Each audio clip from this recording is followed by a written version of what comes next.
ముగిస్తుండగా ప్రభుల వారు నాకు అందించినటువంటి మాట అంశం మీరు చెప్పడానికి సిద్ధంగా ఉండి ఇంకనూ గ్రహింపకున్నారా చెప్తారా అందరూ కలిసి? ఇంకా గ్రహించలేదా నువ్వు అని చెప్పి ప్రభు అడుగుతున్నాడు. ఏం గ్రహించలేదో ఇక అయిపోయింది మన సినిమా. ఏమండి ఇక అయిపోయింది. ఏం గ్రహించట్లా చూద్దాం రండి. మార్కు సువార్త 8వ అధ్యాయం 16-17 వచనాలు ఒకసారి ధ్యానం చేసుకుందాం. వారు తమ యొద్ద రొట్టెలు లేవే అని, అయ్యో మా దగ్గర రొట్టెలు లేవయ్యా, తమలో తాము ఆలోచించుకొనిరి. తమలో తాము ఆలోచన చేసుకుంటారంట. యేసు అది ఎరిగి మన యొద్ద రొట్టెలు లేవని మీరెందుకు ఆలోచించుచున్నారు? మీరు ఇంకా గ్రహింపలేదా? వివేచింపలేదా? మీరు కఠిన హృదయం గలవారై ఉన్నారా? అయ్యా నువ్వు ఇంకా గ్రహించట్లేదా? ఏంటిది? ఏం గ్రహించాలయ్యా? నిజంగానే రొట్టెలు లేవు కదా ప్రభా అంటున్నారు శిష్యులు. ఇంకా గ్రహించట్లేదా అంటున్నాడు ప్రభు. ఏం గ్రహించాలయ్యా? మా దగ్గర ఇంకా రొట్టెలు లేవు. మేము వచ్చాము, ఓడెక్కేసాము, ఓడ మొత్తం ఒక రొట్టె ఉంది, తినడానికి రొట్టెలు సరిపోవట్లేదు అని చెప్పి వీళ్ళు బాధపడతా ఉంటే ప్రభువులు వారంట ఆ ఉద్దేశాన్ని గ్రహించేశాడంట. గ్రహించంటున్నారు. వారినైనా శిష్యులారా, పరమాత్ములారా, పరిశుద్ధులారా, ఇంకా మీరు గ్రహించలేంట్రా బాబు? నేను చెప్పుతుంది రొట్టెల కోసమా? నేను మాట్లాడుతుంది రొట్టెల కోసమా? నేను బాధపడుతుంది రొట్టెల కోసమా? ఇంకా మీరు గ్రహించకుండా ఉన్నారేంట్రా? ఇంకా మీరు గ్రహించట్లేదేంటి? అసలైన కథ అసలు ఏంటి అంటే ఇప్పుడు అదే అధ్యాయం 14-17 వరకు ఒకసారి చదవండి. వారు తినుటకు రొట్టెలు తెచ్చుటకు మరిచిరి. దోణిలో వారి యొక్క ఒక రొట్టె తప్ప మరేమీ లేకపోయేను. ఆయన చూచుకొనిడి.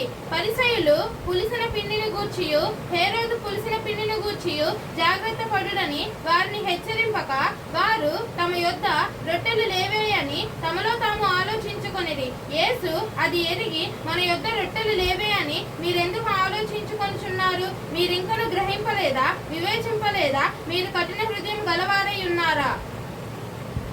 ప్రభువుకు మహిమ కలుగును గాక. హల్లెలూయా. వాళ్ళేమో రొట్టెలు తినడానికి రొట్టెలు తెచ్చుకోవడం మర్చిపోయి పడవ ఎక్కేశారంట, దోణి ఎక్కేశారంట. దోణిలో కూర్చుండగా ప్రభులు వారు ఏం చేస్తున్నారంట? హెచ్చరిస్తున్నాడంట. ఏమని? ఏరా పరిసయ్యుల యొక్క పులిసిన పిండి గురించి, హేరోదు రాజు యొక్క పులిసిన పిండి గురించి మీరు జాగ్రత్త పడండి అని చెప్పి హెచ్చరిస్తుంటే వీళ్ళేమనుకున్నారు? పిండి అనగానే వాళ్ళకి ఏం గుర్తొచ్చిందట? రొట్టెలు గుర్తొచ్చినాయంట. అయ్యో మన దగ్గర రొట్టెలు లేవుగా, రొట్టెలు తెచ్చుకోలేదుగా, మనం మర్చిపోయాంగా. అది గుర్తు చేస్తున్నాడేమో ప్రభుల వారు. అందుకే అది గుర్తు చేయడానికి మనం రొట్టెలు తేలేదు కాబట్టి హేరోదు యొక్క పులిసిన పిండిని గురించి జాగ్రత్త పడండి అని చెప్పి మనల్ని తిడుతున్నాడు అని శిష్యులు అనుకుంటున్నారట. అర్థమవుతుందండి? హేరోదు యొక్క పులిసిన పిండిని గురించి జాగ్రత్త పడండి, పరిసయ్యుల యొక్క పులిసిన పిండిని గురించి జాగ్రత్త పడండి అని ప్రభు హెచ్చరిస్తుంటే శిష్యులకి ఎలాగ అర్థమైంది? రొట్టెలు లేవు కాబట్టి, మనం రొట్టెలు తెచ్చుకోవడం మర్చిపోయాం కాబట్టి ప్రభు మనం తిడుతున్నాడు, మనం మర్చిపోయిన దాని గురించి తిడుతున్నాడు అని చెప్పి వాళ్ళు అనుకుంటున్నారట. అయితే ఆ మాట విని ఆ మాట గ్రహించి ప్రభు అంటున్నాడు, ఏరా మీరు ఇంకా గ్రహించకుండా ఉన్నారా? ఇంకా మీరు వివేచించట్లేదా? ఇంకా మీకు అర్థం కావట్లేదా నేను దేని గురించి మాట్లాడుతున్నాను? ప్రభు మాట్లాడే దేని గురించి? పరిసయ్యుల యొక్క పిండి, పులిసిపోయిన పిండి, పాడైపోయిన జీవితం గురించి, పాడైపోయిన భక్తి గురించి, పాడైపోయిన విధానము గురించి జాగ్రత్త పడి ఈ రాత్రైనా అని చెప్పి ప్రభు చెప్తుంటే వీడికేం అర్థమైసి వస్తుంది? రొట్టెలు లేవని అర్థమైపోతుంది. వీడేమనుకుంటున్నాడు? రొట్టెలు లేవు కాబట్టి దేవుడు తిట్టేస్తున్నాడు మనల్ని అనుకుంటున్నాడు. అంటే దేవుని యొక్క మాటని అర్థం చేసుకునేటువంటి గుణము వారిలో లేదు. పరిశీలు కాదు, వాళ్ళు శిష్యుల్లో గుణం లేదు. పరిశీలు ఇలా చేస్తున్నారు, మీరు అలా చేయబాకండి అని హెచ్చరిస్తున్నాడు దేవుడు. హెచ్చరిస్తుంటే దేవుడు మనసులో ఉన్నది ఒక మాట, దేవుడు చెప్పేది ఒక మాట, వీళ్ళకి అర్థమవుతుంది ఒక మాట. మనం కూడా కొన్నిసార్లు నేను ఒక మాట చెప్తా, మీకు ఇంకొక మాట అర్థం. నేను ఒకటన్నాను అనుకో, వీళ్ళు ఇంకోటి అర్థం చేసేసుకొని, వీళ్ళు ఇంకోటి అనేసుకొని వాళ్ళు ఇంకోటి చేసేస్తారు. నా మనసులో ఉన్నది ఏంటి? నేను చెప్పాలనుకుంటుంది ఏంటి? నేను చెప్పింది ఏంటి? నీకు అర్థమైంది ఏంటి? యేసయ్య ఏం చెప్తున్నాడు? శిష్యులకు పరిసయ్యులు పులిసిన మీరు హెచ్చరిస్తున్నాడు, మీరు ఇలా ఉన్నారు, మీరు మార్చుకోండి, మీరు ఇలా ఉన్నారు, మీరు మార్చుకోండి అంటే వీళ్ళకేం అర్థమైసి వస్తుంది? రొట్టెల గురించి, శారీరకమైన విధానం గురించి ఆలోచన చేస్తారు. నేను కూడా కొన్నిసార్లు అమ్మా నీకు అది బాగాలేదు, తెలచేది ఎంత బాగుంటుందో అని నేను చెప్తే వాళ్ళకి ఇంకోటి అర్థమైసి వచ్చింది. వాళ్ళు ఇంకోటి అర్థం చేసుకొని, అబ్బా ఏమో నేను నగలు వేసుకోవడం నచ్చదు, ఏమో నేను పట్టు చీర కట్టుకోవడం నచ్చదు, ఏమో నేను రంగురంగుల చీర కట్టుకోవడం నచ్చదు అని చెప్పి వీళ్ళు అర్థం చేసుకొని నా మీద పగ పెంచి చూసుకొని చేస్తున్నారు. కదా. అలాగనే శిష్యులు కూడా ప్రభు యొక్క హృదయాన్ని అర్థం చేసుకోవాలా, ప్రభు మాటను అర్థం చేసుకోలేకపోతున్నారు. ప్రభు ఏం చేస్తున్నాడు? హెచ్చరిస్తున్నాడు. ప్రభు చెప్తుంది ఒకటి, వీళ్ళు చేసేది ఒకటి. ప్రభు మాట్లాడేది ఒకదాని గురించి, వీళ్ళు అర్థం చేసుకునేది ఇంకో దాని గురించి. అర్థమైంది ఇక్కడ దాకా? అంటే దేవుణ్ణి వాళ్ళు అర్థం చేసుకున్నారా, అపార్థం చేసుకున్నారా? ఏం చేసుకున్నారండి? అపార్థం చేసుకున్నారు. ఈ అపార్థం కలగడానికి గల కారణం ఏమంటారు? ఇంకా గ్రహించలేదు వాళ్ళు. ఏం గ్రహించలేదు చెప్పగలుగుతారా? దేని గురించి మాట్లాడుతున్నారో వీళ్ళకి తెలియట్లా. ఎందుకని తెలియట్లేదంటే అండి, ఒక్క మాట ప్రభు నాకు చెప్పిన మాట ఇప్పుడు నేను చెప్పబోతున్నాను. సూటిగా నా వైపు చూడండి. ఎవ్వరు పక్కన వాళ్ళకి కానీ ఎదుటి వాళ్ళకి కానీ చూడొద్దు, నా వైపు చూడండి. వాక్యం క్షుణ్ణంగా అర్థం చేసుకుందాం ఈ రాత్రి. ఈ యొక్క ఉదయకాల ముందు ప్రభు నాతో అన్నారు, ఏంటయ్యా వాళ్ళు గ్రహించలేంది ఏంటి? ఈ వాక్యాన్ని ఇచ్చాడు ప్రభు, నాతో మాట్లాడుతున్నారు. నేను ఈ వాక్యాన్ని చదువుతున్నా, నాకు అర్థం కావట్లా. ఏంటి వాళ్ళు ఏం గ్రహించట్లా? నీ మాటను గ్రహించాలి, అంతేనా? నువ్వు చెప్పింది ఒకటి, వాళ్ళు అర్థం చేసుకుంది ఒకటి. నువ్వు చెప్తుంది ఒకటి, నువ్వు అంటుంది ఒకటి, వాళ్ళకి అర్థమైంది ఒకటి. అంటే ప్రభు అన్నాడు, వాళ్ళు అర్థం చేసుకుంది నా మాట కాదు, నా మనస్సు. హల్లెలూయా. నా మనస్సు వాళ్ళకి అర్థం కాలేదు. నా మనస్సు వాళ్ళకి అర్థమైతే నా మనస్సులో ఉన్న మాట ఏంటో వాళ్ళకి అర్థమైంది. నా మనస్సు వాళ్ళకి అర్థమైతే నా మనస్సుకు నచ్చింది ఏంటో వాళ్ళకి అర్థమైంది. హల్లెలూయా. నా మనస్సు నీకు అర్థమైంది అనుకో, నేను ఏం మాట్లాడుతున్నానో నీకు అర్థమైంది. నేను ఏ యాంగిల్లో మాట్లాడుతున్నానో నీకు అర్థమైంది. నేను ఏ ఒక్క కోపంతో మాట్లాడుతున్నానా, బాధతో మాట్లాడుతున్నానా, హెచ్చరిస్తున్నానా, తిడుతున్నానా, ప్రేమతో చెప్తున్నానా, లేదంటే బుజ్జగిస్తున్నానా, లాలిస్తున్నానా, ఎప్పుడు అర్థమైందండి? నా మనసు నీకు అర్థమైనప్పుడు, నా గురించి నీకు బాగా తెలిసినప్పుడే నీకు అర్థమైంది. అవునా కదా? అవునా కదా అండి? నా గురించి బాగా నువ్వు ఎరిగితేనే నీకు అర్థమైంది. శిష్యులట ఆయన మనసును గ్రహించలేకుండా ఉన్నారట. ఈ సంగమా హల్లెలూయా. ఈ ఉదయకాలం ముందు నీవు నేను కూడా ఎలా ఉన్నా? ప్రభు యొక్క మనస్సును గ్రహించలేని వారిగా ఉన్నాం అంటున్నాడు ఆయన. ఏమా భక్తికి వచ్చి, ప్రార్థనకు వచ్చి, అభిషేకం పొందుకొని ప్రభువుని తెలుసుకొని ఎంతకాలం అయింది? 25 సంవత్సరాలండి. ప్రభువుని తెలుసుకుని, ప్రభు నమ్ముకుని, బాప్తిజం తీసుకుని ఎంతకాలం అయింది? 3 సంవత్సరాలండి. బాప్తిజంలో పాలు పొందుకుని, రొట్టెలో ద్రాక్షరసంలో ఆయన బల్లరాధంలో పాలు పొందుకుని ఎంతకాలం అయింది? సంవత్సరం అవుతుందండి. మరి ఇంకా నా మనస్సు ఏంటో నీకు అర్థం కాలేదా? శిష్యులారా, ఎంతకాలం అయింది మీరు నాతో పరిచయం అయ్యి, మీరు నాతో సహవాసం చేస్తూ ఎంతకాలం అయిందిరా? నా వెనకాల తిరుగుతూ ఎంతకాలం అయింది? కొన్ని సంవత్సరాలు అయిపోయిందయ్యా. అయ్యా మరి ఏంటి, నా మనసు నీకు అర్థం కాలేదా? నేను రొట్టెల గురించి మాట్లాడుతున్నానా? నేను దేని గురించి మాట్లాడితే నీకు అర్థం కావట్లేదా? ఇంకా నువ్వు గ్రహించట్లేదా? నువ్వు ఇంకా వివేచించట్లేదా? ఇంకా నువ్వు అర్థం చేసుకునే స్థితిలో ఉన్నావా? నీ హృదయం బండబారిపోయిందా? నా హృదయంతో నీ హృదయం కలవలేనంతగా నీ హృదయం బండబారిపోయిందా అంటే శిష్యులు ఇంకా గ్రహించలేకుండా ఉన్నారంట. ఇంకా గ్రహించట్లేదంట. ఇంకా దేవుడు చెప్తూ ఉంటే వాళ్ళు గ్రహించకుండా దేవుడు అంటున్నాడు, నేను 5 రొట్టెలు ఎన్ని వేల మందికి పంచానంటే, అయ్యా 5,000 మందికి పంచావయ్యా. మరి ఎన్ని రొట్టె ఇంకా మిగిల్చి ఎన్ని గంపలకి ఎత్తాను నేను? 12 గంపలకి ఎత్తావయ్యా అన్నప్పుడు కూడా వీళ్ళు గ్రహించట్లా. ఓ రొట్టెలు లేకపోయినా ఏం చేయగలడు? రొట్టెలు మన దగ్గర ఒక రొట్టె ఉంది, ఆ ఒక్క రొట్టెను కూడా విస్తరించగలడు ఈయన. కానీ విస్తరించగలడు. ఈయన రొట్టె గురించి మాట్లాడట్లా, మరో దేని గురించో మాట్లాడుతున్నాడు. మరి దేని గురించో నాకు చెప్పాలనుకుంటున్నాడు అన్నది వాళ్ళకి గ్రహింపు రాట్లా. కింద వచనాలు చూస్తే ప్రభు అడుగుతున్నాడు, నేను 5 రొట్టెలు ఉన్నాయి, 5 రొట్టెల్ని నేను విరిచాను, పంచాను, ఆస్వాదించాను కదా, మిగిలిందంతా 12 గంపలకి ఎత్తాను కదా అని దేవుడు గుర్తు చేస్తున్నాడు. గుర్తు చేసినప్పుడు మనకే రావాలి, అవును కదా 5 ఉన్నప్పుడు 5,000 మందికి పంచాడు, ఇప్పుడు ఒకటి ఉంది కదా, దాన్ని కూడా ఆయన అలా పంచగలడు కదా. అయితే ఆయన మాట్లాడేది రొట్టె గురించి కాదు, మరి దేని గురించో మాట్లాడుతున్నాడు అన్న గ్రహింపు వాళ్ళకి రావట్లేదండి. అన్న గ్రహింపు రావట్లేదు. శారీరకమైన విషయాల గురించి మాట్లాడు ప్రభు అన్న గ్రహింపు రాకుండా వాళ్ళు అనుకుంటున్నారు, ప్రభు రొట్టెలు తేలేదు అందుకే మమ్మల్ని తిట్టేస్తున్నాడు, బ్లెస్ అక్క ఈ పని చేయలేదు కాబట్టి మమ్మల్ని తిట్టేస్తుంది. ఎందుకు తిడుతున్నారు? ఎందుకు మాట్లాడుతున్నారు? నేను ఒకటే చెప్తా పిల్లలకి, నేను ఏమన్నా అన్నాను అంటే దాన్ని అర్థం చేసుకోండి. ఎందుకు అనింది, ఎందుకు అనింది అక్క, ఎందుకు అన్నారు అమ్మగారు, ఎందుకు అన్నారు అన్నది మనం ఒకసారి అర్థం చేసుకోవాలి. అది కొంతమందికి అర్థమైంది, ఎవరికి? నాకు బాగా దగ్గరగా ఉన్నవాళ్ళు. నా మనసు ఎవరైతే అర్థం చేసుకుంటారో, నా మనసుని ఎవరైతే గ్రహించారో, నేను ఎలాంటి దానో, నా స్వభావం ఎలా ఉంటుందో గ్రహించిన వారు మాత్రమే అర్థం చేసుకోగలుగుతారు. హల్లెలూయా, హల్లెలూయా. అలాగనే శిష్యులట ప్రయాణం చేస్తున్నారు. యేసయ్య ఎక్కడికి వెళ్తే అక్కడికి వెళ్తున్నారు. ఏమా యేసయ్య ఏ ఊరు వెళ్తే ఆ ఊరు వెళ్తున్నారు. యేసయ్య ఏ ఊర్లో సువార్త చెప్తే ఆ ఊరికి వెళ్తున్నారు. యేసయ్య ఎక్కడ ఉంటే అక్కడ ఉంటున్నారు. అన్ని చోట్ల ప్రభు పక్కనే ఉంటున్నారు. కానీ ప్రభు హృదయాన్ని గ్రహించట్లా. ఆయన మనసులో ఉన్నది ఏంటి అన్నది మనం తెలుసుకోలేకపోతున్నారు. హల్లెలూయా. ఈ యొక్క ఉదయకాలం ముందు మనం కూడా ఎలా ఉన్నాము? ఏం గ్రహించట్లా? ఆయన మనస్సును గ్రహించలేకపోతున్నామండి. చాలా కాలం అయిపోయింది భక్తి చేస్తా, చాలా కాలం అయిపోయింది. నీకు భక్తిలో పునాదులేంటి?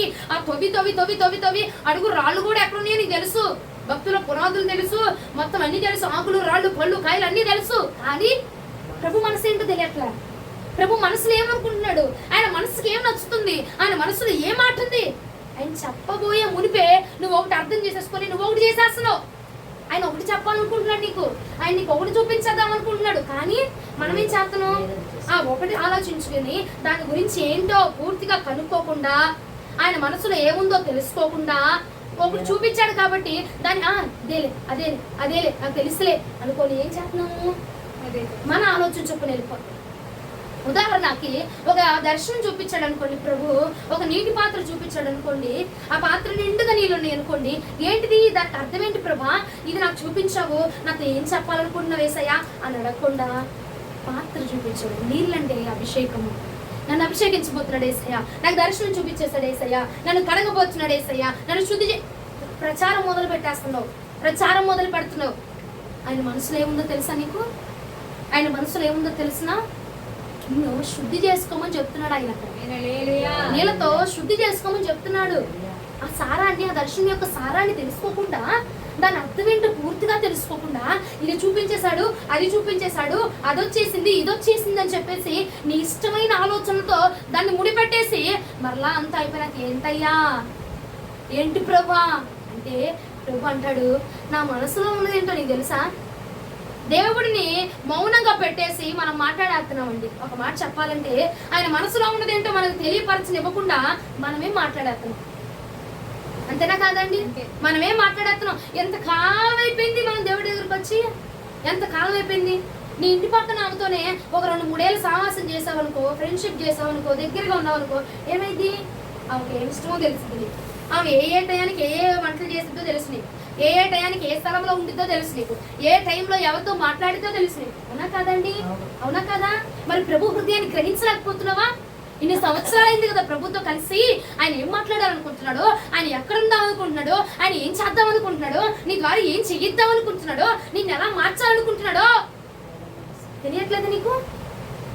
తెలియట్లేదా? నిజంగా అర్థం కావట్లేదా నీకు? అయ్యో ఇంకా గ్రహించలేదా? ఇంకా గ్రహించలేదు. ఎంతకాలం అమ్మా? ఇంకా ఎంతకాలం గ్రహించుకుంటూ ఉంటావు? ఒక్కసారి నా మనసును అర్థం చేసుకొని చూడు. నా మనసును అర్థం చేసుకో. నా మనసులో ఉన్న మాట ఏంటో తొంగి చూడు. నువ్వు ఎంతకాలం అయిపోయింది నువ్వు గ్రహించకుండా? నా మనసు తెలుసుకున్నావు. ఓ నీ కూతురు మనసు తెలుసు, నా భర్త మనసు తెలుసు, మా ఇంటి ఆయన మనసు తెలుసు, ఇంటి పక్కన మనసు తెలుసు, ఆమె టైంలో ఇక్కడే ఉండిద్ది, ఆమె ఇది తినదు. తెలుసుకుంటున్నాం కదండి. చుట్టాల మనసు తెలుసుకుంటున్నామా? వాళ్ళ ఇష్టాలు తెలుసుకుంటున్నామా? నువ్వు ప్రేమించిన వ్యక్తి ఇష్టం తెలుసుకుంటున్నావా? తెలుసుకుంటున్నాం కదండి. మరి నీ యొక్క దేవుని యొక్క మనసు తెలుసుకోగలుగుతున్నావా? ఆయనకి ఏమి ఇష్టం అవుతుంది? ఏ టైంలో నేను కలుసుకోవాలనుకుంటున్నాడు? ఏ టైంలో నీతో భేటీ అవ్వాలనుకుంటున్నాడు? ఏ టైంలో ఎక్కడ నిన్ను నిలవబడదాం అనుకుంటున్నాడు? నీ కుమార్తెకు ఏ వివాహం చేద్దాం అనుకుంటున్నాడు? నిన్ను ఏ స్థలంలో నిలబెడదాం అనుకుంటున్నాడు? ఎక్కడ నీ బిడ్డలను వాడుకోవాలనుకుంటున్నాడు? తెలుసుకుంటున్నామా? మనసు గ్రహిస్తున్నామా? ఇంటరాక్ట్ అవుతున్నామా ప్రభుతో? లేదు. ఎంతకాలం అయిపోయింది? చాలా కాలం అయిపోయింది. చాలా కాలం అయిపోయింది. ఎప్పటికి అంటున్నాడు ఇంకా ఎంతకాలం గ్రహించుకుంటావు? ఇంకా ఎంతకాలం తెలుసుకోకుండా ఉంటావు? నువ్వు తెలుసుకోవాల్సింది మెలకువలు, భక్తుల మెలకువలు. నువ్వు తెలుసుకోవాల్సింది విడుదలు. నువ్వు తెలుసుకోవాల్సింది అది ఊపేయడం, రాచేయడం, పట్టుకోవడం కాదు. నా మనసు తెలుసుకో ఫస్ట్. నువ్వు నా మనసు అంటే తెలుసుకో. నా మనసులో ఉద్దేశం అంటావు. అసలు నీ గురించి నేను ఏమనుకుంటున్నా అది కదా నువ్వు తెలుసుకోవాల్సింది. ఎలా ఊపాలి, ఎలా కలపాలి, ఆయన ఎలా రాబట్టాలి, ఎలా ఆకర్షించాలి మనుషుల్ని, ఇది కాదు నువ్వు తెలుసుకోవాల్సింది. ఇది కాదు నువ్వు అర్థం చేసుకోవాల్సింది. అసలు నా మనసు నువ్వు అర్థం చేసుకో చాలు. నా మనసు ఏంటో నువ్వు అర్థం చేసుకో. నా మనసులో నేను నీ గురించి ఏమనుకుంటున్నా, అసలు నీ కుటుంబం గురించి నేను ఏమనుకుంటున్నా, నా తలంపులు ఏంటి, నేను నీకు చెప్దామనుకుంటుంది ఏంటి, నేను నీ ద్వారా చేయించాలనుకుంటుంది ఏంటి అది అర్థం చేసుకోకుండా, నా మనసులో ఉన్నదేంటో నువ్వు అర్థం చేసుకోకుండా నీకు నువ్వే ఆలోచించుకొని శిష్యుల మాదిరిగా రొట్టెల కోసం ప్రభు తిట్టేస్తున్నాడు అనుకుంటున్నారంట మనం కూడా ఏం అనుకుంటున్నాం? మనం కూడా అట్టాగే ప్లస్ అమ్మ దీనికోసమే తిట్టేసింది మమ్మల్ని, నేను చర్చికి రాలేదు అందుకోసమే మా మీద కోపంగా ఉంది, నేను మందిరానికి వెళ్ళలేదు అందుకే నా ముఖం చూడలేదు. మనస్సును అర్థం చేసుకోవాలా? దేవుని మనసు అయినా దైవజనుల మనసు అయినా మనం అర్థం చేసుకొని వారికి తగినట్టుగా మనం మెసులుకోవాలండి. హల్లెలూయా, హల్లెలూయా, దేవునికి మహిమ కలుగును గాక. హల్లెలూయా. నిజమేనా కదా? ఒక దర్శనం వచ్చిందనుకో, ప్రభు గంగాలో నీళ్లు చూపించాడు అనుకో, లేకపోతే గిన్నెలో నీళ్లు చూపించాడు, ఏమనుకుంటామండి? అభిషేకిచ్చేస్తున్నాడు, నన్ను అభిషేకిచ్చేస్తున్నాడు, నూతన సంవత్సరం నన్ను అభిషేకిచ్చేస్తున్నాడు. ఆయన మనసులో ఏముంది? తల్లి నూతన సంవత్సరం వస్తుంది కాబట్టి ఏం శుద్ధి చేసుకో అంటున్నాడు. అవునా? అది మనం అర్థం చేసుకోం. నన్ను నింపేస్తున్నాడు, నన్ను పంపేస్తున్నాడు, నన్ను కడిగేస్తున్నాడు, నన్ను ముంచేస్తున్నాడు, నన్ను లేపేస్తున్నాడు అంటది. ఒకటి చెప్తున్నానండి, మన తలంపులు ఆయన తలంపులు వంటివి కాదు, మన ఆలోచనలు ఆయన ఆలోచనలు వంటివి అస్సలే కాదు. హల్లెలూయా. మన తలంపులకి ఆయన తలంపులకి ఎంతో వ్యత్యాసం ఉంది. మనం ఒకటి అనుకుంటాం కానీ ప్రభు అనుకునేది వేరు. ప్రభు అనుకునేది తెలుసుకోవాలంటే ఫస్ట్ ఆఫ్ ఆల్ ఆయన మనస్సు ఏంటో తెలుసుకోవాలి. ఆయన మనస్సు ఏంటో తెలుసుకుంటే అప్పుడు ఆయన మనసులో ఉన్న మాట ఏంటో మనకు అర్థమైపోతుంది. హల్లెలూయా. ఆయన ఏ స్వభావం కలిగి ఉన్నాడో తెలుసుకుంటే అప్పుడు ఆయన క్యారెక్టర్ ఏంటో, ఆయన మాట తీరేంటో, ఆయన ప్రేమ ఏంటో మనకు అర్థమైపోతుంది. అది అర్థం చేసుకుంటే చాలు. మనం ఎవరినో చదవాల్సిన అవసరంలా, ముందు ప్రభువుని చదివితే ప్రభు యొక్క మాట అర్థం చేసుకుంటే, ప్రభు యొక్క మనసు అర్థం చేసుకుంటే చాలు. హల్లెలూయా. ఒకసారి 1 కొరింథీయులకు రాసిన పత్రిక 2వ అధ్యాయం 16వ వచనం ఒకసారి చూడండి. 1 కొరింథీయులకు రాసిన పత్రిక 2వ అధ్యాయం 16వ వచనం. ప్రభు మనస్సును ఎరిగి ఆయనకు బోధింపగలవాడెవడు? మనమైతే క్రీస్తు మనస్సు కలిగి ఉన్న వారము. ప్రభు మనస్సు ఎరిగి ఆయనకు బోధించేవాడు ఎవరు? అసలు ఎరిగి ఉన్న వాళ్ళు ఎవరు? ప్రభు మనసుని తెలుసుకుంటున్న వాళ్ళు ఎవరు? అరుదండి, చాలా అరుదు. దేవుడికి నచ్చింది చేద్దాము, దేవుడికి ఇష్టమైందే చేద్దాము, దేవుడికి ఇష్టమైతేనే ఆయన చిత్తమైతేనే చేద్దాము అన్నవాళ్ళు చాలా అరుదు, చాలా అరుదు. ఎక్కడ ఉండరు, ఎక్కడో 1-2% మాత్రమే ఉంటారు. నా దేవుడికి నచ్చింది చేద్దాము, నా దేవుడు మనసు ఏంటో తెలుసుకొని చేద్దాము, నా దేవుడికి ఇష్టమైనా అంగీకరిద్దాము, నా దేవుడు యాక్సెప్ట్ చేస్తున్నాడా తీసుకుందాము, నా దేవుడికి ఇష్టమా ఇక్కడే ఉందాము. ఆయన ఇష్టాన్ని కనుగొని చేసేవాళ్ళు ఎంతమంది?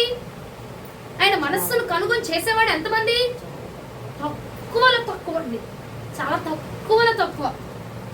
ఉదయకాలం అంటున్నాడు, శిష్యుల వలె ఉండబాక, పరిశీల వలె ఉండబాక, సద్దుకైల వలె ఉండబాక. ఇదిగో నా మాట, నా మనస్సు ఏంటో గ్రహించు, నా ఇష్టమేంటో గ్రహించు. నా ఇష్టము చొప్పున నడుచుకుని వాడు ఎన్నటికి కూడా తల దించబడడం జరగదు.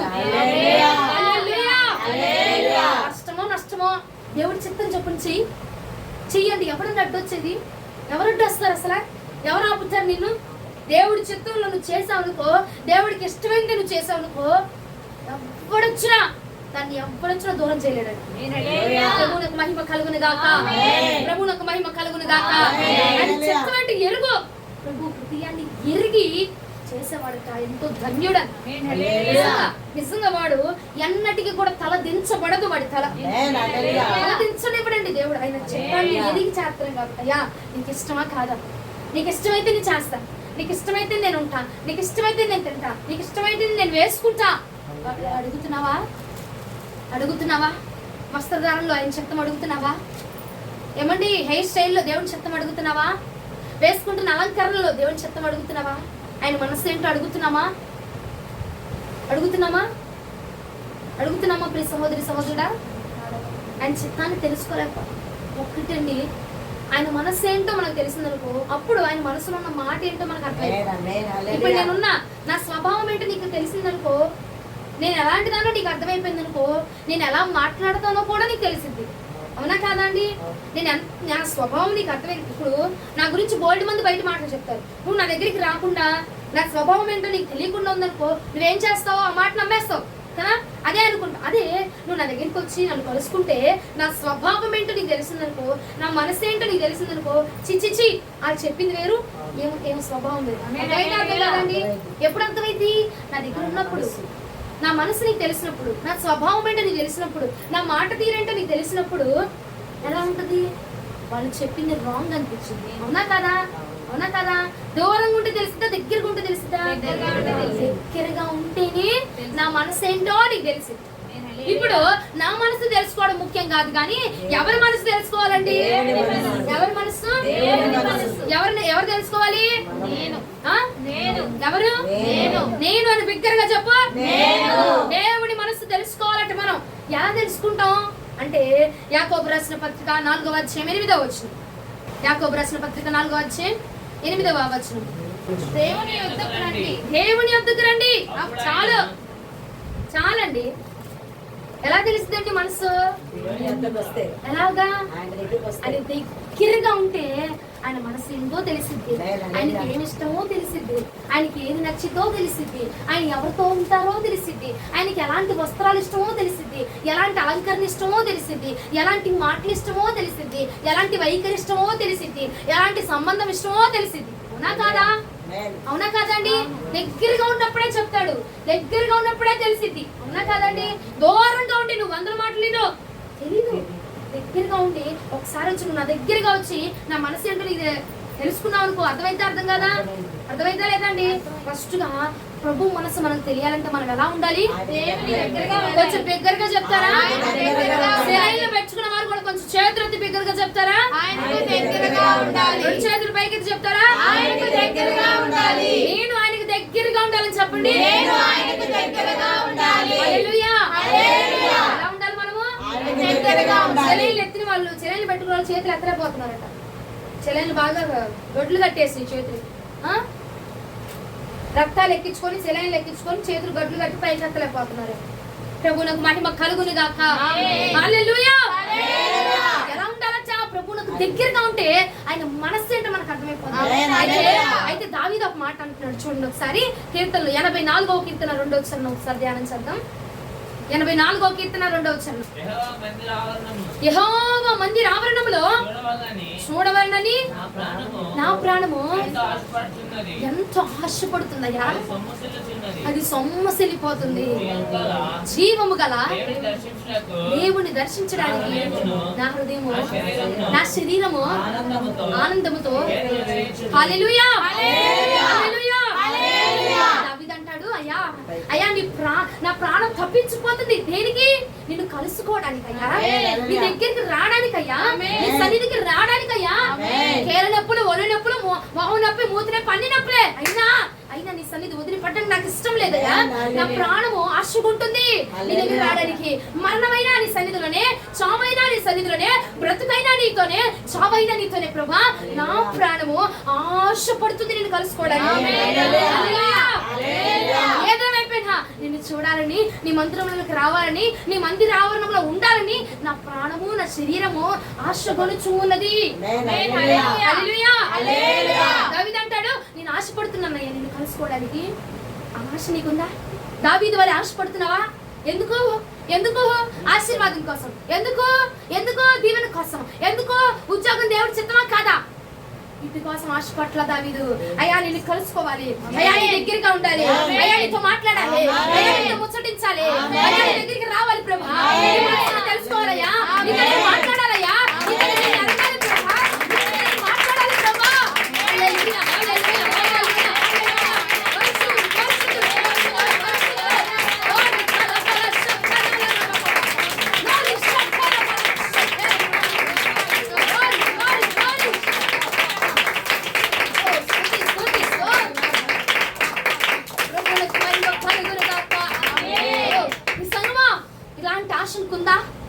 ఇలాంటి ఆశ కలిగిన వాడే ప్రభువుకు దగ్గరగా ఉంచబడతాడు. హల్లెలూయా. నేను వెళ్ళాలి, నేను బ్లెస్సక్క దగ్గరికి వెళ్ళాలి, నేను బ్లెస్సక్కతో మాట్లాడాలి, నేను బ్లెస్సక్కను కలుసుకోవాలి అంటే నా ఇష్టం ఏంటో వాడికి తెలిసింది, నా ఇష్టం ఏంటో ఆమెకు తెలిసింది, నాకు ఏది నచ్చిద్దో ఆమెకు తెలిసింది, నేను ఎలా మాట్లాడతానో ఆమెకు తెలిసింది. అవునా కదండి? ప్రభువుకి దగ్గరగా ఉంటే కనుక, ప్రభువుకి దగ్గరగా నువ్వు వెళ్ళాలన్న ఆశ నీకుంటే నేను దగ్గర అవ్వాలి, నేను నా దేవుడికి దగ్గరగా ఉండాలి అన్న ఆశ నీకుంటే ఆయన మనసు ఏంటో మనకు ఆటోమేటిక్ గా అర్థమైంది. హల్లెలూయా. అందుకే కదా దేవుడు అన్నాడు దావీదుని, నా ఇష్టానుసారుడు, నా హృదయానుసారుడు. హల్లెలూయా. ఎందుకన్నాడు? నా ఇష్టమేంటో తెలుసుకోవడానికి ఆతృత పడుతున్నాడు, నాకు ఏది నచ్చిందో తెలుసుకోవడానికి ఆతృత పడుతున్నాడు. ఏమా బ్లెస్ అంకల్కి ఏ కూర ఇష్టమో నువ్వు ఎక్కడో అమెరికాలో ఉండి అడిగితే చెప్పిద్దా? ఇంటి దగ్గరికి వచ్చాయి నీకేమి ఇష్టం, నేను బట్టలు తీసుకోవాలనుకుంటున్నా, ఏం తీసుకోమంటావు? ఫోన్లో అడిగితే నా ఫీలింగ్ నీకు అర్థమైద్దా? నా ఆలోచన నీకు అర్థమైద్దా? నా ముఖస్థితి నీకు అర్థమైద్దా? అర్థం అవుతుంది సాగు. ఆ మొఖం నీ మొఖం, నా మొఖం నీ మొఖమే ఫోన్లో కదా. ఫోన్ ఇటు పెడతావు, నీ మొఖం కనబడితే నాకు మొఖం కనబడుద్దండి, నా మొహం కనబడితే నీ మొహం కనబడదు, నాల మొఖం తప్ప కదా. అదే నువ్వు ముఖాముఖిగా ఉన్నావు అనుకో, నేను వద్దనే చెప్తా, కానీ నా ముఖముల ఆలోచన నీకు అర్థమైంది కదా, నా మనసులో ఆలోచన నీకు తెలిసిద్దా లేదా అండి? నా ముఖముల ఆలోచన ఏంటో, నా ముఖ స్థితి నీకు అర్థమైతే అర్థం కాదండి. హల్లెలూయా. అవిదట అలా దేవుని కలుసుకోవడానికి వెళ్తున్నాడంట. అయ్యా నా ప్రాణం ఆశపడిపోతుంది. హల్లెలూయా. సంగమా ఈ ఆశను కలిగి ఉన్నావా? ప్రభు పాటిస్తున్న దాన్ని ఎప్పుడు 24 గంటలయ్యా. అయ్యా నా ప్రాణం తప్పించిపోతుంది. ప్రాణం అమ్మా, ప్రాణము 24 గంటలు, 1 గంట అయినా కొట్టుకుంటుంది. నీకు ఊపిరి 1 గంట అయినా ఆడుతుందండి, 24 గంటలు ఆడుతుంది కదండి. ప్రాణము కొట్టుకున్నంత సేపు కూడా మన ప్రాణము ప్రభు కోసం తప్పించుకోవాలి.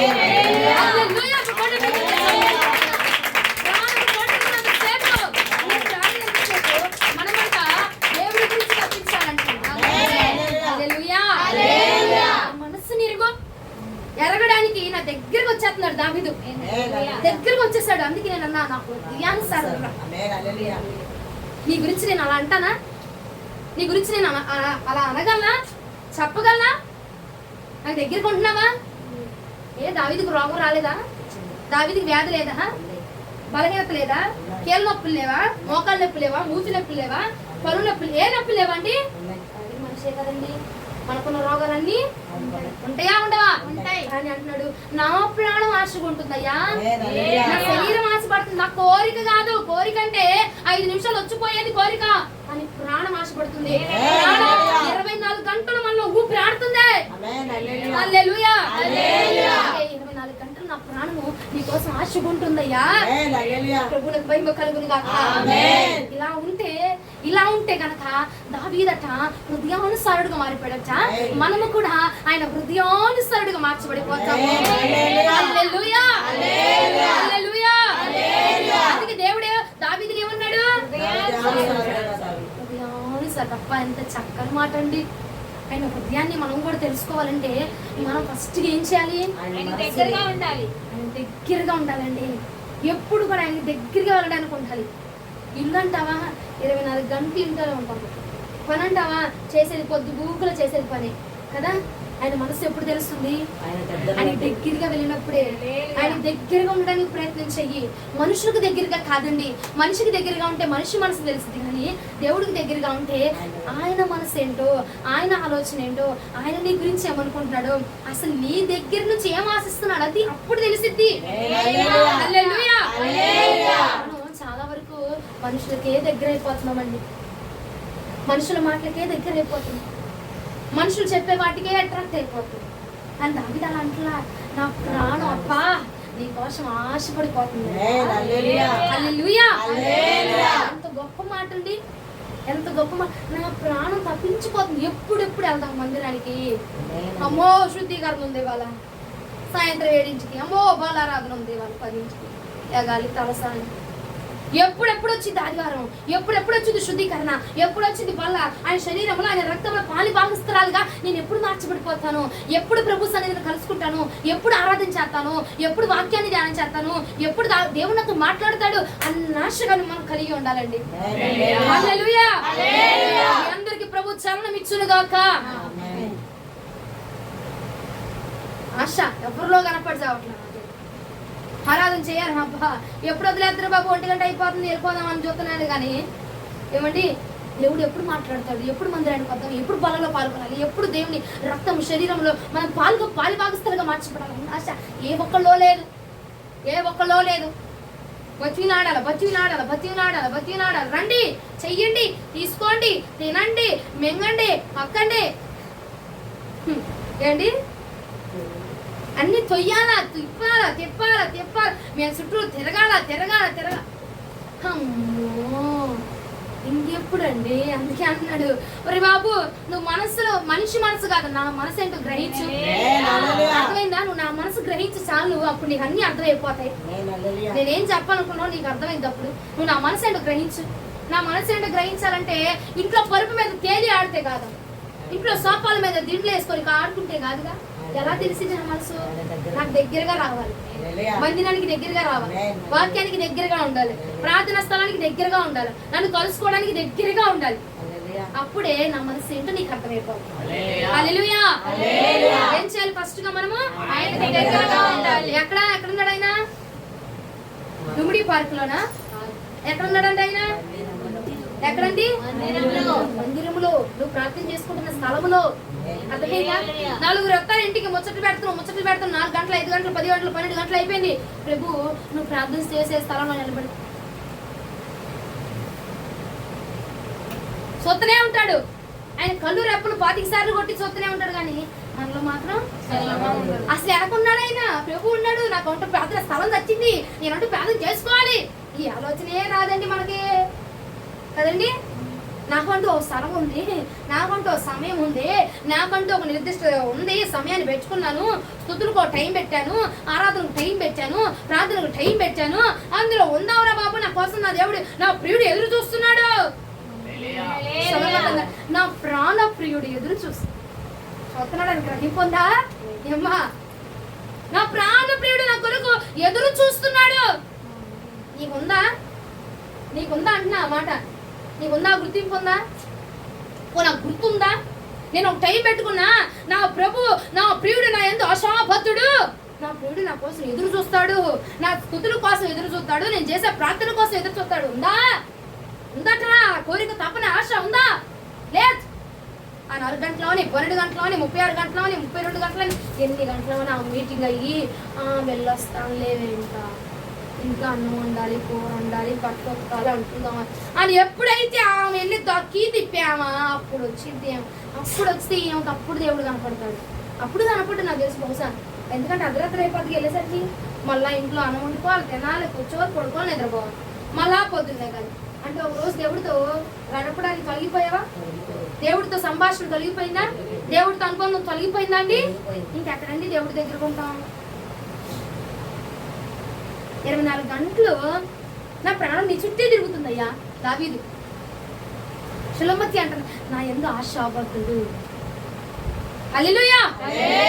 ఎంత గొప్ప మాటలండి. నా యందు ఆశాభక్తుడు ఆయన. నిజమే కదా? నీ యందు ఆయన ఆశ కలిగి ఉన్నాడంట. నీ ప్రార్థన, నీ టైం గుర్తుందా? లేదు. ఇంకెక్కడంటే దగ్గరకు ఉండేది? ఇంకెలాగంటే ఆయన మనసు తెలుసుకునేది మనం? ఇంకెలాగంటే ఆయన మనసులో ఉన్న మాట తెలుసుకునేది మనం? తెలుసుకోలేకపోతున్నాం. అందుకే మనకి ప్రతి విషయంలో ఆటంకాలు అయ్యే అందుకే వస్తున్నాయి. ఏం చేసినా వెనకడికి అయిపోతుంది. ఎందుకంటావు? ఆయన మనసును ఏంటో గ్రహించట్లా. ఏమండి? ఏం చేసినా ఏదో ఒక సమస్య వస్తుంది. ఎందుకంటావు? ఆయన మనసు ఏంటో నీకు అర్థం కావట్లా. ఆయన మనసు నువ్వు ఎదుర్కోలేకపోతున్నావు, తెలుసుకోలేకపోతున్నావు. ఇది కాలం ముందు అంటున్నాడు, నాకు దగ్గరగా ఉండు, నా మనసు ఏంటో నీకు అర్థమైంది. హల్లెలూయా. రెండో మాట చూపిస్తారండి. 1 కొరింథీయులకు రాసిన పత్రిక 7వ అధ్యాయం 24వ వచనం. 1 కొరింథీయులకు రాసిన పత్రిక 7వ అధ్యాయం 24వ వచనం. సహోదరులారా, ప్రతి మనుషుడును ఏ స్థితిలో పిలువబడ్డాడో ఆ స్థితిలోనే దేవునితో సహవాసం కలిగి ఉండవలెను. ఏం చేయాలి? రెండోది, దేవునితో సహవాసము కలిగి ఉండాలి. అర్థమైందా? దగ్గరగా ఉన్నాం మనం. ఫస్ట్ పాయింట్ ఏంటిది? దగ్గరగా ఉండాలి. దగ్గరగా ఉండి ఆయన ఈస్ట్ లో ఉంటే నువ్వు వెస్ట్ లో ఉంటే ఉపయోగం ఉందా? ఎడమొహం పెడమొహం ఉంటే మాట్లాడతారా? ఆయన మనసు ఏంటో అర్థమైద్దా? సహవాసం చేస్తేనే, కలిసి మెలిసి తిరిగితేనే, ఆయనతో ఇంటరాక్ట్ అవుతేనే, ఆయనతో మాట్లాడితేనే ఆయన మనసు ఏంటో మనకు అర్థమైంది. అర్థమైందండి? దేవుడికి దగ్గరగా ఉండాలి, ఆయన సన్నిధానానికి దగ్గరగా ఉండాలి, వాక్యానికి దగ్గరగా ఉండాలి. దగ్గరగా ఉండి ఆయనతో సహవాసం చేయాలి, ఆయనతో మీటింగ్ పెట్టుకోవాలి, ఆయనతో మనం మాట్లాడుతూ ఉండాలి, ఆయనతో మనం ఇంటరాక్ట్ అవుతూ ఉండాలి. ఎప్పుడు? ఉదయాన్నే 3ంటికి, తెల్లారుజామున 5ంటికి, రాత్రి 12ంటికి అయిపోయింది. ఇంకా మధ్యలో ఇంటరాక్ట్ అవసరం లేదా? మధ్యలో కలవాల్సిన అవసరం లేదా? మధ్యలో ఎన్ని అపాయాలు వస్తున్నాయి నీ మీదకి? ఆయన కలుసుకుంటేనే కదా చెప్పేది. ఎన్ని ఆశీర్వాదాలు పోగొట్టుకుంటున్నావు ఆయన కలుసుకుంటేనే కదా చెప్పేది. అమ్మ ఇచ్చి వచ్చింది నీకు దీవెన అంటాడు కదండి. పోనీ ఇలా ఉండు, నేను నీకు ఒకటి ఇస్తాను వాళ్ళ బహుమానం అంటాడు. ఉన్నా కదండి. ప్రియురాలు ఎప్పుడు నచ్చితే అప్పుడు బహుమానం ఇస్తాడంట. అవునా కాదండి? అవునా కదా? ప్రేమించిన వ్యక్తి బాగా నచ్చి ముద్దు మాటలు మాట్లాడింది అనుకో ఏం చేస్తారు? ప్రేమగా మాట్లాడారు అనుకో ఏం చేస్తారండి? బహుమానం ఇస్తారు కదా, ఏదో ఒకటి ఇస్తారు కదండి. నవ్వుతారేంటండి? నిజమే కదా? నిజమా కదా? ముఖ్యమైన రోజులకి ఇస్తారా? ఇవ్వాలనిపించినప్పుడు, మనసుకి ఇవ్వాలనిపించినప్పుడు ఇస్తారా? ఇవ్వరా బహుమానము? ఇవ్వరా అండి? ఇదేంటండి బాబు? ప్రేమికులు రోజు ఇస్తారా? 14 రోజులు ఇస్తారా? కాదు కదండి. ఎప్పుడు నచ్చితే, తన యందు నీకు ఎప్పుడు ప్రేమ కలిగితే, తన యందు నీకు ఎప్పుడు ఆశ కలిగితే, తన యందు నీకు ఎప్పుడు కోరిక కలిగితే నువ్వేం చేస్తావు? బహుమానం తీసుకెళ్ళిస్తాం కదా. తను ఒక ప్రేమకు గుర్తుగానే ఒక బహుమానం తీసుకెళ్ళిస్తాం. అలాగనా ప్రభు అచ్చ నువ్వు కలుసుకుంటా ఉన్నావు కాబట్టి ఆయనకి ఎప్పుడు నీకు ఆశీర్వాదం ఇవ్వాలనుకుంటున్నాడు, ఎప్పుడు నీ మార్గాన్ని తెరవాలనుకుంటున్నాడు, ఎప్పుడు నీ పట్ల అద్భుతం చేయాలనుకుంటున్నాడు, ఎప్పుడు నీతో ఆయన మనసులో ఉన్న మాట చెప్పాలనుకుంటున్నాడు తెలియదు కదా. మనం ఇంటరాక్ట్ అవుతూ ఉన్నాం, మాట్లాడుతూ ఉంటేనే ఆయన ఇష్టం అనేది బయటపడిపోతుంది. అవునా కదా? మోషే అట ఆయనతో మాట్లాడుతూ ఉన్నాడంట, ఆయన ఇష్టమైన వాడికి మార్చబడిపోయాడు. ఏమండి? ఏలియా గారు ఆయనతో మాట్లాడుతా ఉన్నాడంట, ఆయన ఇష్టమేంటో గ్రహించాడు. అవునా కదా? ఈ పూట నువ్వు గ్రహించగలుగుతున్నావా? ప్రార్థన చేస్తున్నాను ఏమీ తెలియట్లా, దేవుడు ఏం చూపిట్లా. ఎందుకు చూపాడు? మోగవాడు ఆయన కన్నా. ఆయన మోగవాడా నేను చూపించకుండా ఉండడానికి? ఆయన మాట్లాడేవాడు కాదా? ఆయన మాట్లాడే దేవుడే కదా. నీకెందుకు సమాధానం రావట్లేదంటే, నీకంటే ముందు ఎంతమంది ఆయనతో మాట్లాడుతున్నారో, ఎన్ని మీటింగులు ఉన్నాయో ఆయనకి చూడు. ఎంతమంది జాబ్ ఆపర్చునిటీ పొందేసుకుంటున్నారో. నువ్వు వెనకబడిపోతున్నావు, నీ కుటుంబం వెనకబడిపోతుంది దీవెనలో, నీ బిడ్డలు వెనకబడిపోతున్నారు ఆశీర్వాదంలో. ఎందుకు? నువ్వు లేట్గా కనెక్ట్ అవుతున్నావు ప్రభుతో, నువ్వు లేట్గా కలుసుకుంటున్నావు ప్రభుని, నువ్వు లేట్గా మాట్లాడుతున్నావు ప్రభుతో. కాబట్టి ఈ లోపే వెళ్ళిపోతున్నారు ఎవరో, ఈ లోపే వెళ్ళిపోయి ఆశీర్వాదాన్ని పొందేసుకుంటున్నారు, ఈ లోపే కలుసుకుంటున్నారు. ఏమండి? ఒక చక్కటి పాట ఉంది. గాలి దూరానంతా చోటు లేకుండా నీకంత దగ్గరగా నేను నీతో ఉండాలి. ఎలాగండి? గాలి కూడా రాకూడదంట ఆయనకి మనకి మధ్యలో. అలాంటిది నువ్వు మాట్లాడకుండా, నువ్వు మాట్లాడే టైంలోపు ఇంకొకరిని ఎలా పంపించేస్తున్నామండి? అర్థమవుతున్నారు? హల్లెలూయా చెప్తారా? మనకి ఆయనకి నువ్వు ప్రియురాలివి, ఆయన ప్రియుడు. అవునా కదా? నీ ప్రియుడు ఆయనకి నీకు మధ్యలో గాలి దూరే అంత చోటు కూడా ఉండకూడదు. ఆయనకి నీకు మధ్యలో ఎవరు రావడానికి వీల్లేదు. మనసులో మాట ఏంటో మనకే తెలియాలి, ఆయన ఏం మాట్లాడాలనుకున్నాడో మనకే తెలియాలి, ఏం చెప్పాలనుకున్నాడో మనకే తెలియాలి. హల్లెలూయా. మధ్యలో ఎవరు రావడానికి వీల్లేదు, ఎవరికి తెలియడానికి వీల్లేదు. అంతే కదా? భార్యాభర్తల మధ్య సీక్రెట్ మూడో వ్యక్తులు తెలిసిద్దా? చెప్పగలుగుతారా? కొంచెం చెప్తారా? మధ్యలో వాడు వస్తే ఏంటే ఊరుకుంటుందా భార్య? ఊరుకుంటారండి? ఊరుకోరు కదా. నీకు ప్రభువులకు మధ్యలో సీక్రెట్ ఆయనకి నీకు మాత్రమే తెలియాలి. హల్లెలూయా. ఎలా తెలిసింది? ఇంకొకరికి అవకాశం ఇవ్వకుండా ఆయనతో మనం మాట్లాడుతూ ఉంటేనే ఆయన మనస్సు మన మీద నిలిచిపోయింది. ప్రభువులకు మహిమ కలుగునుగా. ఇంతమంది ఆమెన్ చెప్తున్నారు. తర్వాత అడుగుతా కదా, ఫస్ట్ ఏం చేయాలి? రెండోది ఆయన సావాసం చేయాలి. కొంచెం కూడా గ్యాప్ ఇవ్వబాక ఇంకొకటి వచ్చేస్తాడు, కొంచెం కూడా టైం ఇవ్వబాక ఇంకొకటి వచ్చాడనుకో నీ ఆశీర్వాదం వాడు దొంగిలించేస్తాడు, నీ స్థానాల్లో వాడు ఉండిపోతాడు. నీకు రావాల్సిన ప్రేమ వాడు తీసేసుకుంటున్నాడు, నీకు రావాల్సిన ఆశీర్వాదం వాళ్ళు తీసేసుకుంటున్నారు, నీకు రావాల్సిన ఘనత వాళ్ళు తీసేసుకుంటున్నారు. ఇక నీకేమవుతుంది? 3 సంవత్సరాలు అయింది ఇంకా రాలేదు అంటే నువ్వు వెనకేసేసావు, నువ్వు నిర్లక్ష్యం చేసావు, నువ్వు లేట్ చేసావు. కాబట్టి నీకు రావాల్సిన ఆశీర్వాదాన్ని ఇంకొకటి తీసేసుకున్నాడు. దగ్గరగా ఉండాలా ప్రభుకి ఎన్ని సంవత్సరాల నుంచి ఆయనతో సహవాసం చేయాలి, ఆయనతో మాట్లాడాలా. ఏమ్మా ఆయనతో మాట్లాడతాడా? మాట్లాడే దేవుడు అంటే మనుషులతో ఇంటరాక్ట్ అవుతూ ఉంటే వాళ్ళు కొంచెం దాచుకొని కొంచెమే చెప్తారు, పూర్తిగా చెప్పలేదు కదండి. అదే దేవుడైతే పూర్తిగా బయలుపరుస్తాడు. మనసులో ఉన్నదంటే పూర్తిగా వివరిస్తాడండి ఆయన. ఆయనతో మనం ఇంటరాక్ట్ అవుదుము గాక, ఆయన కలుసుకుందాము గాక, ఆయనకి దగ్గరగా ఉందాము గాక, ఆయనతో సహవాసము చేయదుము గాక. నిర్దిష్టమైన సమయంలో, ఏ టైంలో? 10ంటికి స్తుతులు పెట్టుకున్నానమ్మా, ఎవరు రాని బాక, ఎవరికి ఇవ్వబాక. ఆ టైంలో నీ ప్రాణప్రియుడు నీకోసం ఆ టైంలో ఎదురు చూస్తున్నాడు. నువ్వు పెట్టుకున్న టైంలోనే నీ ప్రియుడు నీకోసం ఎదురు చూస్తున్నాడు. నేను వచ్చింది కదా, ఇలా రాలేదేంటి అని ఎదురు చూస్తా ఉంటాడంట మన ప్రియుడు. హల్లెలూయా. పౌలు అంటాడు, 1 తెస్సలోనికీయులకు రాసిన పత్రిక 3వ అధ్యాయం 12వ వచనం. నేను ముగించబోతున్నా. 1 తెస్సలోనికీయులకు రాసిన పత్రిక 3వ అధ్యాయము 12వ వచనం. మరియు మన ప్రభు అయిన యేసు తన పరిశుద్ధులందరితో వచ్చినప్పుడు తన తండ్రి అయిన దేవుని ఎదుట మీ హృదయములను పరిశుద్ధత విషయమై అనింద్యమైనవిగా ఆయన స్థిరపరచుటకై. మీ హృదయము పరిశుద్ధత విషయంలో నిందారహితముగా ఉండాలంట. ఎలా ఉండాలి? మన హృదయము నిందలేనిదై, తప్పు లేనిదై, పరిశుద్ధమైనదై ఉండాలి. అప్పుడే ఆయన మనస్సు తెలిసింది మనకి. అర్థమైందా? నా మనసు ఎలా ఉందో నీ మనసు అలాగే ఉండాలి. నా మనసు పరిశుద్ధంగా ఉండి నీ మనసు అంతా చెత్తగా ఉందనుకో, నేను కలుస్తానా, నేను మాట్లాడతానా, ఏంట్రా బాబు వీళ్ళు ఏంటి ఇలా మాట్లాడుతున్నారు అనుకుంటా. నా మనసులో ఉంది నీకు పూర్తిగా చెప్తానా? చెప్పలేను కదా. అలాగే ప్రభు కూడా మన హృదయంలో పాపము, చెడు నడత ఇవన్నీ ఉంటే, మన హృదయము పరిశుద్ధముగా లేకపోతే ఆయన హృదయంలో ఉన్న మాట మనకు బయలుపరచడంట. మన హృదయం ఎలా ఉండాలి? పరిశుద్ధంగా ఉండాలి, పరిశుద్ధమైనదై ఉండాలి. హల్లెలూయా. నిందారహితమై ఉండాలన్నమాట. దోషము లేనిదై ఉండాలి, పాపము లేనిదై ఉండాలి, వంకలు పెట్టనిదై ఉండాలి, గొనగనిదై సొనగనిదై ఉండాలన్నమాట. ఏమంటే యాకోబు రాసిన పత్రికలో ఒక మాట ఉంటుంది, ఇంటికి వెళ్ళి చదువుకోండి కావాలంటే. గొనుగుతా సొనుగుతా ఉంటారు ఇంట్లో. మీకు కూడా తెలుసా? న్యాయాధిపతి వాకిటే నిలబడిపోతాడంట. వెంటనే షాక్ ఇచ్చేస్తాడు గొనిగేవు కాబట్టి. వెంటనే దెబ్బలు కొట్టేస్తాడు. వెంటనే కొడతాడు దేవుడు. నిజంగా మనం చేసిన తప్పులకైనా ఎప్పుడుకో తగిలితేమో, కానీ గొనుగుతా సొనుగుతా ఉన్నాం అనుకోండి, వెంటనే కొట్టేస్తాడు దేవుడు. ఎట్టాగక్క వెళ్తా ఉంటావు, రోజు నడిచే దారి ఏమిటో తప్ప వెళ్తా ఉంటావు, రోజు దారి వెళ్ళే తలుపే తక్కువ తప్ప అంటున్నావా అనట్లేదా? అవి కొట్టే దేవుడే, కొట్టించే దేవుడే. అవి కొట్టించే దేవుడే, పగులుతనే దేవుడే, కొట్టెత్తని దేవుడే.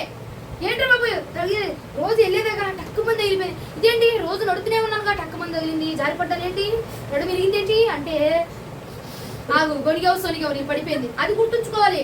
అబ్బా పెనాయిలు వేసి రుద్దలేదు ఇక్కడ, అది కాదు. ముందు పెనాయిలు వేసి రుద్దినా జారుతాం, రుద్దపోయినా జారుతాం. అక్కడ ముందు దేవుడు తోసేసాడు, దేవుడు కొట్టాడు అన్నది గుర్తు చేసుకోవాలి నువ్వు. హల్లెలూయా. ప్రభువునకు మహిమ కలుగును గాక. ఆయన మనస్సు తెలుసుకుందుము గాక, ఆయన మనస్సు గ్రహించుదుము గాక, ఆయన మనస్సుకు దగ్గరగా ఉందుము గాక, ఆయన మనస్సుతో సహవాసము చేయుదుము గాక. అప్పుడు ఆయన మనసు ఏంటో నాకు అర్థమైంది. ఓకేనండి? మరి ఆయన మనసు ఏంటో తెలుసుకున్నాం. ఇప్పుడు ఏం తెలుసుకోవాలి? ఆయన మనసు తెలుసుకున్నావు, ఆయనకి ఇష్టమైంది తెలుసుకున్నావు, ఆయనకి ఏది నచ్చిందో తెలుసుకున్నావు. ఓకే, ఆయన మనసులో ఉన్న మాట ఏంటి, ఆయన ఏం మాట్లాడాలనుకుంటున్నాడో కూడా మనకు తెలుసుకోవాలి. హల్లెలూయా. మనసు తెలిసిందండి, మనసుకి ఇష్టమైంది తెలిసిందండి, మనసు ఎక్కడుందో, ఎలా ఉందో, ఏం చేస్తుందో తెలిసిందండి. మన మనసులో ఉన్న మాట, ఆయన ఎలా రియాక్ట్ అవుతాడు, ఆయన ఎలా మాట్లాడతాడు, దేనికి ఎలా స్పందిస్తాడు, దేనికి ఎలా రియాక్ట్ అవుతాడు, ఆయన ఒక సందర్భానికి ఆయన ఎలా మాట్లాడబోతున్నాడో, వాళ్ళ విషయంలో ఆయన ఎలా సమాధానం చెప్పబోతున్నాడో ఆ మాట కూడా మనకు తెలియాలి. హల్లెలూయా. అర్థమవుతుందా? నువ్వు ఒక సమస్య గురించి నా దగ్గరికి వచ్చావు, ఫస్ట్ ఆయన మనసు నేను తెలుసుకోవాలి, ఆయన మనసులో ఉన్న మాట ఏంటో నేను తెలుసుకోవాలి. ఏమంటే తెలుసుకొని నేను నీకు చెప్పగలుగుతాను. తెలియకుండా నేను ఏం చెప్తానండి? చెప్పలేను కదా. మనం కూడా ఏం చేయాలి? ఆయన మనసు ఏంటో తెలుసుకోవాలి. తెలుసుకున్నాం ఎలా? ఆయన దగ్గరగా ఉండి ఆయనతో సహవాసం చేసి తెలుసుకున్నాం. ఓకే, ఇప్పుడు ఆయన మనసులో ఉన్న మాట కూడా మనకు తెలియాలి. ఒక వ్యక్తి నా దగ్గరికి వస్తే ఆ వ్యక్తితో ఆయన ఏం మాట్లాడాలనుకుంటున్నాడో కూడా నాకు తెలియాలి. హల్లెలూయా. అలాంటి మాట మనం కనుగొనాలి. అర్థమైందా? ఇప్పుడు శిష్యులు ఆయన మనసులో ఉన్న మాట ఏంటో గ్రహించలేకపోయారు. కనుక రొట్టె ముక్కలు కావాలా, రొట్టె ముక్కల కోసం అయ్యా వస్తుంది అని చెప్పి అనుకొని వచ్చారు కదా. అదే ఆయన మనసులో ఉన్న మాట ఏంటో వాళ్ళకి అర్థమైంది అనుకో, అమ్మో ఏదో శోధన రాబోతుంది, ప్రభు హెచ్చరిస్తున్నాడు, జాగ్రత్తగా ఉండమని చెప్తున్నాడు అన్నది వాళ్ళకి అర్థమైంది. ఎప్పుడు ఆయన మనసులో ఉన్న మాట ఏంటో తెలిస్తే. అర్థమైందా? మనసు తెలిస్తే కాదు, మనసులో ఉన్న మాట ఏంటో కూడా తెలియాలి. ఆయన ఏం చెప్పబోతున్నాడో కూడా తెలియాలి, ఏం జరగబోతుందో కూడా మనకు తెలియాలి. అర్థమవుతుందా? అది ఎలాగా? యోహాను సువార్త 10:30 ఒకసారి చదవండి. యోహాను సువార్త 10:30 నేనును తండ్రియును ఏకమై ఉన్నామని వారితో చెప్పాను. ఎలా ఉండాలి? ఏకమై ఎలా ఉండాలి? ఏకమై. ఆయన మాట మనకు తెలియాలి. ఆయన ఏం మాట్లాడాలనుకుంటాడో మనకు తెలియాలి. ఆయన మనసు మన మనసు ఏకమైపోవాలి. అందులో నీళ్లు పోతే ఇందులోకి నీళ్ళే రావాలి, అందులో కన్నీరు ఉంటే ఇందులోకి కన్నీరు రావాలి, అందులో సంతోషం ఉంటే ఇందులోనే సంతోషమే రావాలి, అందులో దుఃఖం ఉంటే ఇందులోకి దుఃఖమే రావాలి. హల్లెలూయా. ఇది దేవుడి మనసు అండి, ఇది నా మనసు అండి. ఇందులో నీళ్లు ఉన్నాయండి, దీనిలోకి ఇది ఈ హృదయం బాధపడుతుంది, అప్పుడు ఈ హృదయం కూడా, ఈ హృదయం సంతోషం ఉంది, ఈ హృదయం కూడా ఎలా ఉండిద్ది? ఎప్పుడు ఉండిద్ది? ఏకముగా ఒక్కటిగా ఉంటేనే, అవునా? ఒక్కటిగా ఉంటేనే బాధ ఏంటో కష్టం ఏంటో ఆయన మనసులో ఉన్నదేంటో మనకు అర్థమైపోయింది. అవునా? మన మనసు దేవుడి మనసు ఏకంగా ఉంటే ఆయన ఏం మాట్లాడాలనుకుంటున్నాడో మనకు అర్థమైపోతుంది. వచ్చారు ఏంటి? ఏది పడుతుంది కాదు, ఆయన మనసులో ఉన్న మాట మనం ఆయన వివరించాలంట. ఎలా వివరిస్తాం? ఎలా తెలిసిద్దండి? ఆయన మనసు ఏంటో మనకు తెలిసినప్పుడు, ఆయన మనసు మన మనసు ఏకంగా ఉన్నప్పుడు, కలిసిపోయినప్పుడు, ఏకంగా ఉన్నప్పుడు, లేదు నా ప్రియుడు ఇలాగే మాట్లాడతాడు, నా ప్రియుడు ఇలాగే సమాధానం చెప్తాడు. హల్లెలూయా. ఏమండి, ఇంటికి ఎవరైనా చుట్టాలు వచ్చి ఓ 10,000 రూపాయలు కావాలి అని అనుకున్నాం అనుకోండి, భర్త మాట భార్య మాట ఇద్దరిది ఒకేలా ఉండిద్దా? వేరు వేరుగా ఉంటాయా? ఎలా ఉంటాయా? ఉండవా? ఒకేలా ఉంటది. భర్త ఉన్నా భర్త లేకపోయినా, భార్య ఉన్నా భార్య లేకపోయినా, ఎవరో ఒకళ్ళే ఉన్నా సరే, ఒక విడివిడిగా ఉన్నా సరే, వాళ్ళ మాట ఎలా ఉంటుంది? ఒకేలా. ఎందుకు ఉందండి?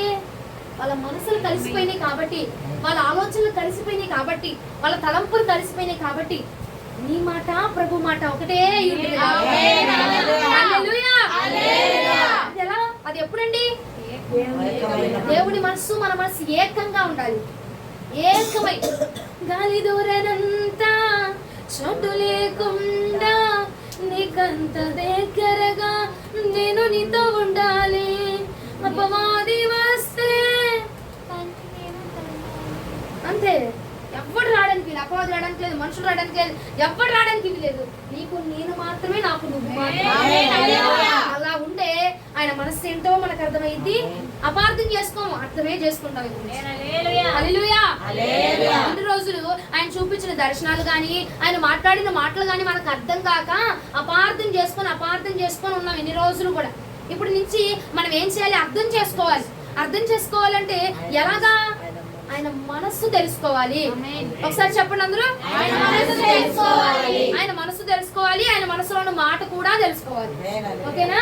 ఆయన మనసు తెలుసుకోవాలంటే ఏం చేయాలి? ఆయనకి దగ్గరగా ఉండాలి. మనుషులకు కాదు, దేవుడికి దగ్గరగా ఉండాలి. అర్థమైందా? మనుషులతో సహవాసం కాదు, దేవుడితో సహవాసం చేయాలి. అప్పుడు ఆయన మనసు ఏంటో మనకు అర్థమైంది. ఇప్పుడు మనసు తెలిసిపోయింది, మనసులో ఉన్న మాట ఎలా తెలిసిద్దండి? ఆయనతో మనం ఏకమైపోతే ఆయన ఏం చేస్తున్నాడో మనం అదే చేస్తాం, ఆయన ఏది మాట్లాడుతున్నాడో మనము అదే మాట్లాడతాం. హల్లెలూయా. యోహాను సువార్త 17:22 ఒకసారి సువార్త 17:22. మనము ఏకమై ఉన్నలాగున వారును ఏకమై ఉండవలెనని నీవు నాకు అనుగ్రహించిన మహిమను నేను వారికి ఇచ్చితిని. నువ్వు నేను ఏకంగా ఉంటే నాకేం మహిమ వచ్చిందో నీకు అదే రావాలి. ఎందుకంటే నీ హృదయం నా హృదయం ఒకటే కాబట్టి, నీ ఆలోచన నా ఆలోచన ఒకటే కాబట్టి, నీ తలంపులు నా తలంపులు ఒకటే కాబట్టి, నేను అక్కడ నా తండ్రి దగ్గర ఏ మహిమను కలిగి ఉన్నానో నీకు కూడా అదే మహిమ నేను ఇస్తాను. హల్లెలూయా. ఎప్పుడైనా ఆయనతో మనం ఏకంగా ఉన్నప్పుడు, ఆయనతో మనం కలిసిపోయి ఉన్నప్పుడు. హల్లెలూయా. అర్థమైందండి? దావీదు యొక్క హృదయం ఎవరితో కలిసింది? ఎవరితో? అమ్మతోనా? కాదు. అలా కాదు. ప్రాణ స్నేహితుడా నా ప్రాణ ఇంటెత్తున పాడమంటలేదు నేను. దావీదు స్నేహితుడు ఎవరు? యోనాతానుతో కలిసిపోయిందంట. దావీదు యొక్క హృదయం యోనాతానుతో కలిసిపోయిందంట. మన హృదయం ఎవరితో కలవాలి? యోనాతాను హృదయం దావీదు హృదయం రెండు ఏకమైపోయినాయి అంట. దావీదుకి ఏమైనా అపాయం వస్తుంటే యోనాతాను ఊరుకునేవాడు కాదు, యోనాతానికి అపాయం వస్తుంటే దావీదు ఊరుకునేవాడు కాదు. ఏమండి, మన హృదయం దేవుడితో కలిసిందనుకో మనకు అపాయం వస్తుంటే దేవుడు ఊరుకుంటాడా అండి? దావీదుకి అపాయం వస్తుంటే దేవుడు ఊరుకుంటాడా? ఊరుకుంటాడా? నీకు అపాయం వస్తుంటే దేవుడు ఊరుకుంటాడా? ఎందుకు? ఆయనతో కలిసి ఉన్నాం కాబట్టి, నీ మనసు ఆయన మనసు ఏకమైపోయింది కాబట్టి. నీ మీదకి విరోధులు వస్తుంటే దేవుడు ఊరుకుంటాడా? ఊరుకోడు. ఎందుకంటే నీవు ఆయన ఏకంగా ఉన్నారు కాబట్టి. హల్లెలూయా.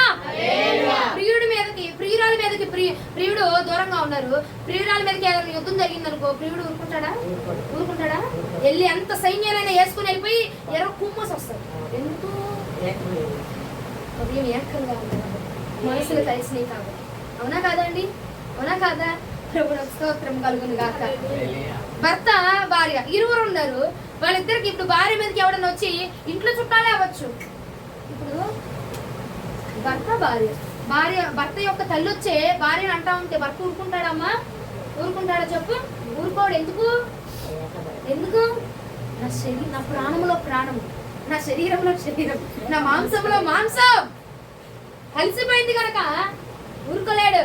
అలాగే మన ప్రాణప్రియుడు కూడా అంట నీ మీదకి ఏదైనా వస్తుంటే ఊరుకోలేడంట. దావీదు మీదకి ఏదైనా శోధన వస్తుంటే యోనాతాను వెళ్ళి చెప్పేసాడంట, ఇదిగో దావీదా, ఇదిగో నా తండ్రి నీ మీదకి ఆ అపాయం తీసుకురాబోతున్నాడు, నువ్వు జాగ్రత్తగా ఉండు, నువ్వు పారిపో, నువ్వు తప్పించుకో అని చెప్పేవాడంట. అలాగన మన ప్రాణప్రియుడు మన హృదయం ఆయన హృదయం ఏకమైపోతే మన మీదకి ఏది రాబోతుందో చెప్తాడంట, ఏం జరగబోతుందో చెప్తాడంట, ఏం మాట్లాడాలనుకున్నాడో చెప్తాడంట, ఏం వివరించాలనుకున్నాడో చెప్తాడంట, ఎక్కడ నిలబడాలో చెప్తాడంట, ఏది చేయాలో కూడా ప్రభువే చెప్తాడంట. హల్లెలూయా. మహిమ కలుగును గాక. మన యొక్క హృదయం ప్రభువుతో ఏకమగును గాక, ఏకముగా ఉండును గాక. మన మనస్సు ఆయన మనస్సుతో ఏకమగును గాక. ఇంకా గ్రహించలేదా? ఈ రోజు నేను గ్రహించానయ్యా. చెప్పుదుముగాక, చెప్పుదుముగాక. ఏమని చెప్తారు? నేను గ్రహించాను, ఇక నుంచి నీ మనస్సు నేను గ్రహిస్తానయ్యా, ఇక నుంచి నేను నీకు దగ్గరగా ఉంటానయ్యా, ఇక నుంచి నేను నీతో మాట్లాడతానయ్యా, ఇక నుంచి నేను నీతో సహవాసం చేస్తాను, ఇక నుంచి నేను నీతో ఏకమై బ్రతుకుతాను. హల్లెలూయా. హల్లెలూయా. ఎంతమందికి అర్థమైంది? ఏం చేయాలి మనం ఈ రోజు నుంచి? ఆయన మనస్సును గ్రహించాలి. ఎలా గ్రహిస్తారండి? ఆయన దగ్గరగా ఉండాలి, ఆయనతో సహవాసం చేయాలి, ఆయనతో ఏకమై ఉండాలి. ఈ మూడు చేస్తే ఆయన మనస్సు మన మనస్సు ఏకమై మనము కలిసి ఉండాలయ్యా, మనము కలిసి ఉండాలయ్యా. ఎలా ఉండాలి? కలిసి ఉండాలి, కలిసిపోయి ఉండాలి. మన మనసు ఏకమైపోయింది అనుకో శిష్యులాగా దేవుడిని అపార్థం చేసుకోబాక. దేవుడు ఏంటి నా మీద ఎంత క్రూరత్వం చూపిస్తున్నాడు, నా మీదకి ఎందుకు శోధన తెప్పిస్తున్నాడు, నన్ను ఎందుకు ఇంత హింసిస్తున్నాడు అని చెప్పి అనుకోబాక. దానిలో ఏదో అర్థం ఉంది, హల్లెలూయా.